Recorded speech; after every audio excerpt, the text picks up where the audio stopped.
Job 35. E ora ele o sigue e a contestar avisando. Bota quer que saque está de acordo com justiça. Bota avisa, minha justiça está mais justiça de Deus. Mas uma bota avisa, de que ventaja lo está pabo? Que proveito lo me tem mais por se minha peca? Lo me contestabo, e bo amigo não junto cubo. Wak e shelo não, e mira. E contempla e nubia não tá mais alto cubo. Se boa peca, que bota logra contra je? E se bo transgressão não tá hopi, que é seilo hasie? Se bota justo, kiko bota dune? Of kiko é ta receber for de boman? Boa maldade tá afecta gente de maneira bomes. E boa justiça tá para yude gente.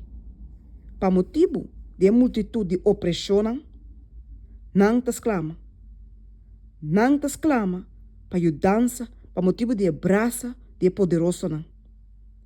Mas nenhum gente não tá bisa. Onda Deus é quatrahami, tá? Kende tá duna cantica não den a noite. Kende tá sinha nós mais que bestia não de terra. E tá assim nós mais sabi que é para não de chelo. Aya não tá exclama, mas não tá contesta. Pa motivo de orgulho de gente malvado. Seguramente Deus não te escuta exclamação vano. Tampouco é todo poderoso lo não hace caso de esse. Quanto menos ora bobisa como não ta mire.